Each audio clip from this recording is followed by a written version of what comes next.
What if Anakin received a black Kyber crystal on Ilum? Let's start today's story towards the beginning of Anakin's training. He has been learning the intricacies of the Force under Obi-Wan's tutelage, and to say the least, the young Chosen One has progressed very quickly. In the space of 2 years, the son of Shmi has not only caught up to the other Padawans in his class, but surpassed them. He was a legend, and his power couldn't be denied. Now came the time for Anakin to travel to Ilum in search of a Kyber crystal to power his lightsaber. As Obi-Wan watched his young apprentice enter the cave, he gave him a shy nod, but Anakin was full of buzz and anticipation. He was ready. The silence of the cave echoed all around him as he tried to follow the will of the Force.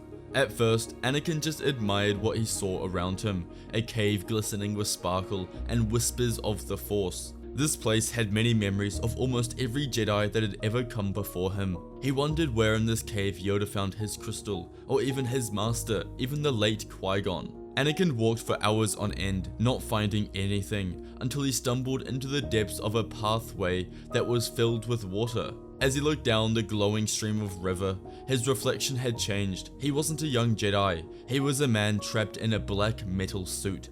Anakin screams and bounces back, but when he opens his eyes, a dazzling crystal lay before him, but its color was darker, not the magical sapphire or emerald glow, but instead obsidian, black.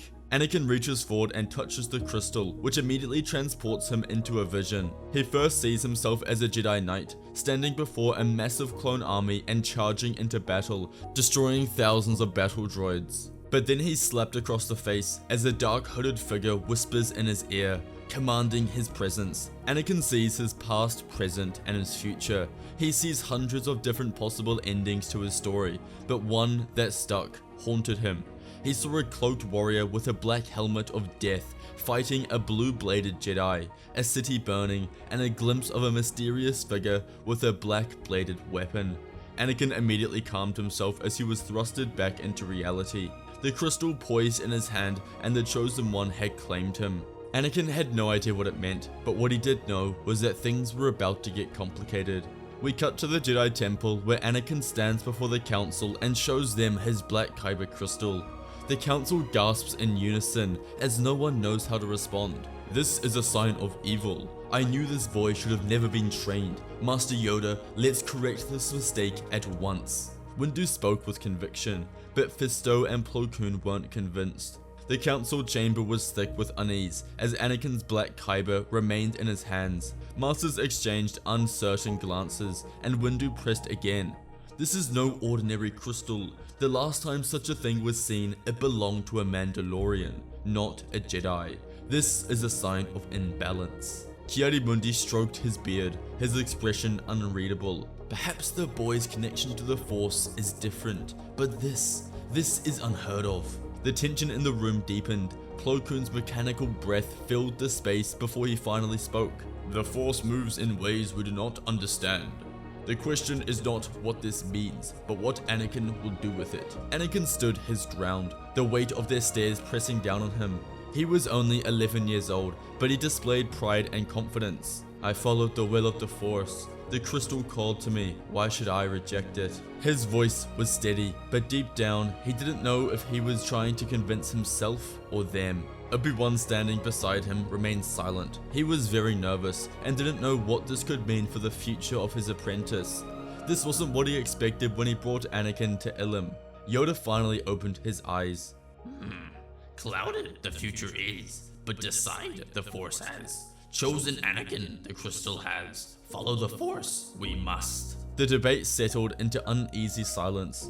The decision had been made, but doubt still lingered. Anakin had his crystal. The black blade would remain his, but what it meant for the future, no one could say. Anakin spent hours constructing his lightsaber, piecing it together with precision, guided by the Force. When he finally ignited the blade, it came to life with a deep, endless black, its edges shimmering with a glowing white glow. It didn't shine like other sabers, it absorbed light, pulling it in like a void. The weapon felt alive. When he was calm, it was steady and controlled, but when his emotions ran hot, when frustration, anger, or passion took hold, it pulsed with energy, becoming erratic, unpredictable, almost as if it had a mind of its own. Other Jedi sensed it. They felt the wrongness of it, the way the blade didn't belong. Anakin caught them watching in the hallways. Some of the other Jedi were actually afraid, but others murmured that this was proof that he wasn't natural, proof that he was never meant to be a Jedi. The black blade had only been seen once before, thousands of years ago, wielded by a Mandalorian, not a Jedi. Anakin needed to understand it. He spent hours in the archives, buried in ancient records, studying the legends of Vizler, the first Mandalorian Jedi. He read about the dark saber, its history of conquest and war, its connection to power and conflict. He wondered if his crystal was tied to it, if the Force had given him something meant for another time, another person. But no matter how much he searched, he found no real answers. The council didn't speak of it again, but their silence said enough. He was alone in this, but Anakin refused to let it break him. He poured himself into training, sharpening his skills under Obi-Wan's watchful eye. He became faster, stronger, and his connection to the Force deepened in ways no one could ignore. His black blade set him apart in battle, cutting through training droids with a precision and weight that felt almost unnatural.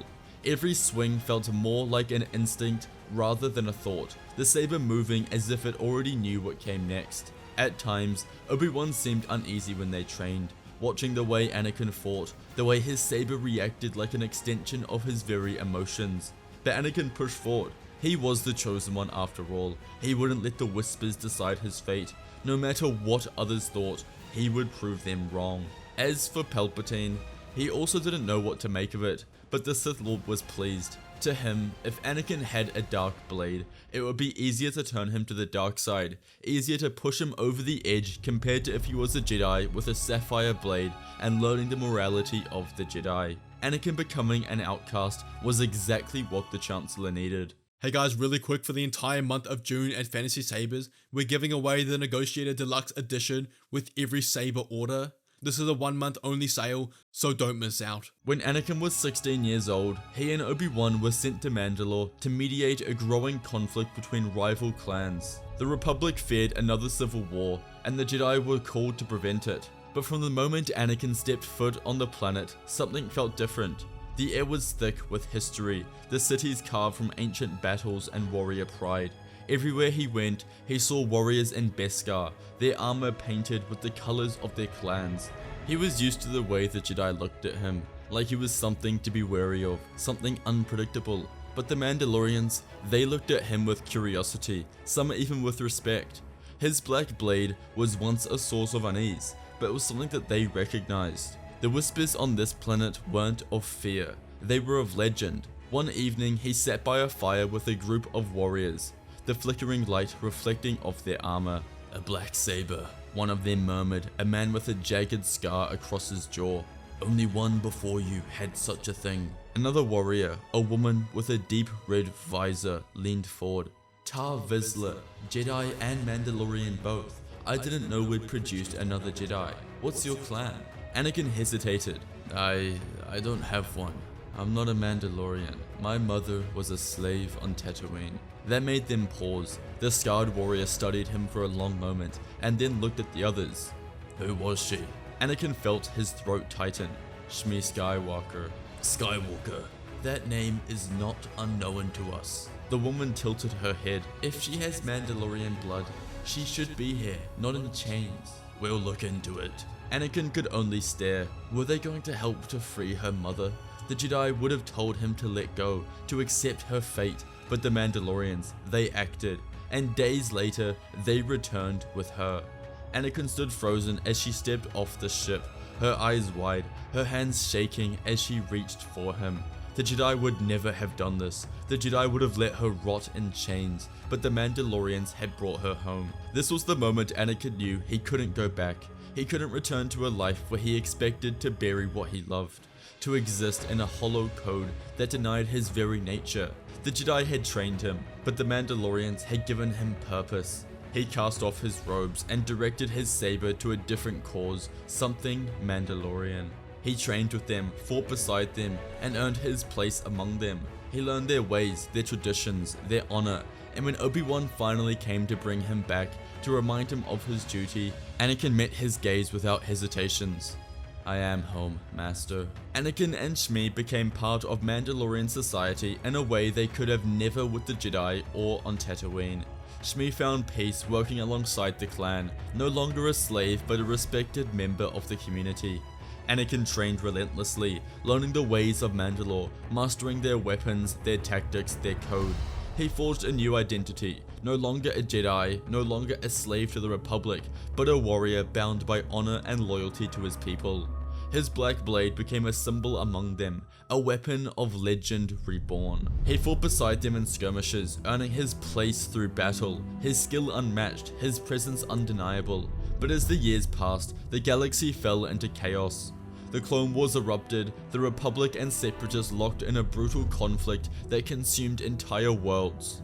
The Mandalorians, as always, chose their own path. They did not serve the Republic or the Separatists. They served only those who paid them, and Anakin, now a warrior of Mandalore, became one of the most sought after warriors in the war. He was contracted to fight in battles across the galaxy, his presence alone enough to turn the tide. The Republic called him a rogue, the Separatists feared him, and among the Mandalorians, he was known as the Shadow Knight. He led warriors into battle, his black blade cutting through droids and helping people when they could. He was the good guy, not bound by the dogmatic code of the Jedi. He fought for those who could afford his skill, and when he went to war, he did not go alone. Mandalorians followed him, warriors clad in Beskar, striking fear into their enemies. However, the Clone Wars would end in fire and betrayal. Order 66 was executed, the Jedi were hunted, their temples burned, and their legacy had been shattered. The Republic was dead, replaced by the Empire, and Palpatine ruled with an iron fist. But while the Jedi fell, Mandalore remained untouched, its warriors too strong, too independent to be crushed under Imperial rule. It became a refuge, a hidden bastion for the few Jedi who survived. Anakin watched as the ones who had shunned him now arrived, broken and desperate. Thankfully to Anakin, Obi-Wan had survived, and so had Yoda. Together, they began to plan how to fight back. The Mandalorians had no love for the Empire, and with Anakin leading them, they would not sit idly by. The war was over, but the real battle had just begun. Palpatine's rise to power was swift and absolute. Through manipulation, deceit, and the betrayal of the Jedi Order, he declared himself Emperor, dissolving the Galactic Republic and replacing it with the Galactic Empire. The galaxy was thrust into an era of fear and control, with the Empire wielding his authority over every star system, crushing all oppositions. Those who resisted were either eliminated or forced into submission, their freedom stripped away. The once proud Republic was now a shadow of itself, suffocated under the weight of an iron-fisted dictatorship. Entire worlds fell under the Empire's boot, and the few who dared defy Palpatine were hunted down. The Empire's reign was one of terror, where citizens were forced to comply or face the consequences of dissent. As the galaxy spiraled into chaos, the Emperor's grip tightened, and any hope for a free galaxy was snuffed out, leaving only a world of tyranny and oppression. The Mandalorians believed that Anakin's black Kyber crystal symbolized a deeper connection to the Force. It wasn't an omen of evil, but a manifestation of his true potential, a sign that his destiny lay beyond the limitations of the old order. They investigated further and discovered that he was a descendant from Vizler, the first Mandalorian Jedi. The Mandalorians knew they had to bring him to the tomb of Vizler, beneath Sundari. Vizler's holocron lay beneath the city and his tomb where he was buried. The tomb had been kept clean by the Mandalorian people and was a shrine to the once Jedi. But the key artifact in there was Vizler's holocron that had never been opened since his death. The Jedi Master had secured the holocron, locked under a pretense that it could only be opened by one with his own blood. As Anakin stood before the holocron, it flickered to life, and the voice of Vizler echoed in his mind. You are of my blood. The time has come for you to understand your true place in the galaxy. Your path is not one of light or dark. It is one of strength. The holocron revealed an image of Vizler himself, standing before the ancient Star Forge, a colossal shipyard hidden for a millennia. The forge was capable of creating fleets and armies from raw materials, a weapon so powerful it could reshape the galaxy's balance. The Empire must be destroyed. Vizler continued, his voice resonating with power. But to defeat them, you must become more than what you were trained to be. You have great strength, but it is not enough. You are destined to rebuild the galaxy, not with your blade, but with your mind, your power, and the strength of your heritage. Anakin, overwhelmed by the weight of Vizler's words, clenched his fists around his black lightsaber. How? He asked, the urgency of his voice clear. How do I stop the Empire? Vizler's eyes locked with his. You must not act in haste, young Vizler. Patience is as much a weapon as your blade. The Star Forge will give you the means to strike, but it is your understanding of the Force, your mastery of its balance, that will make your victory possible. Anakin's mind swelled with questions, but Vizler's words began to clear his thoughts. The Star Forge is yours to command, but only if you fully embrace the power within you. You are not a Jedi. You are not a Sith. You are something else entirely, and in that, your strength will lie. The Empire is weak, Anakin, but it is strong in its numbers and its power. You must create an army, forge fleets, and stand ready to strike. But do not let your power control you. Master it. Control it. Anakin felt the weight of those words settle deep within him. I understand. Then go, young one. Take the Star Forge, build your strength, and restore control of the galaxy. The Force will guide you, but it is your will that will shape the future. As the holocron faded into silence, Anakin stood alone, the black Kyber crystal glowing in his hand. He had found the key to victory, not through the blade, but through the Star Forge. With its power, he could build an army to destroy the Empire and bring about the future that Vizler had foreseen. He had learned what he needed to know. He was ready to reshape the galaxy in his image, but only if he could master the balance of the Force and use his power wisely. Anakin, the Mandalorians, and the surviving Jedi traveled to the Star Forge, where they created a powerful fleet capable of challenging the Empire's might. With their new army at their command, they begun launching devastating attacks across the galaxy, striking at the Empire's trade routes and supply lines. The Mandalorian Empire War has begun, as Anakin and his allies wage relentless campaigns to cripple the Empire's infrastructure. Each attack weakens the Empire's grip, leaving their forces scattered and vulnerable. The Mandalorians, with their unmatched strength and precision, lead the charge, while the Jedi support with their wisdom and skill. With every victory, their army grows, and the Empire is forced to bend under the pressure, unable to maintain control over their far-reaching territories. The galaxy begins to feel the shift as the Mandalorian fleet moves ever closer to their ultimate goal. Weeks of fighting turned into months, and the Empire was getting on the defensive.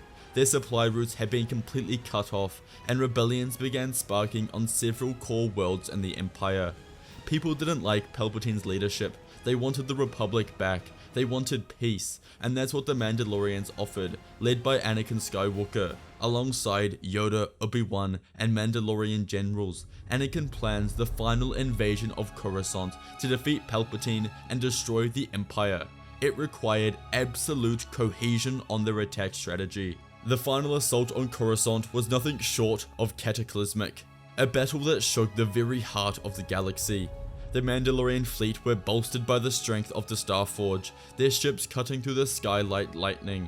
The Empire's defenses, already strained by the constant attacks, scrambled to meet the oncoming storm, but the Mandalorians were relentless.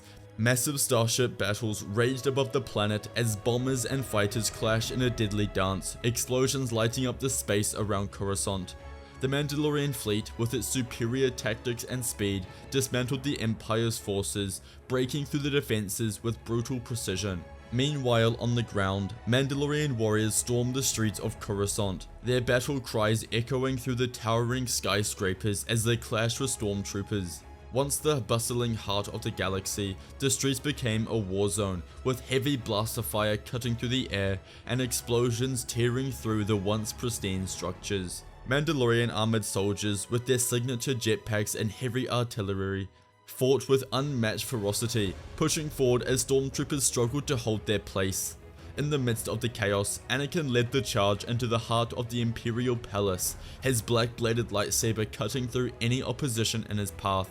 The final confrontation awaited them in the Emperor's throne room. Yoda and Obi-Wan left Anakin to fight Palpatine alone, whilst they focused on saving civilians in this conflict. But they knew that Anakin's power had grown to rival Palpatine's. Palpatine sat inside, awaiting his nemesis with a cruel smile. The two locked eyes, the weight of the galaxy hanging in the balance. The duel between Anakin and Palpatine was a storm of flashing lightsabers and crackling energy, a whirlwind of power and rage in the Emperor's dark throne room. Palpatine unleashed torrents of lightning, but Anakin, now brimming with raw strength, deflected each bolt with ease, his black blade slicing through the air with deadly precision. The two clashed in a blur of motion, Palpatine's strikes fueled by malice, but Anakin's every move was sharper, faster, and more controlled. He was no longer the reckless apprentice that he was under Obi-Wan. He was a Mandalorian with a black lightsaber.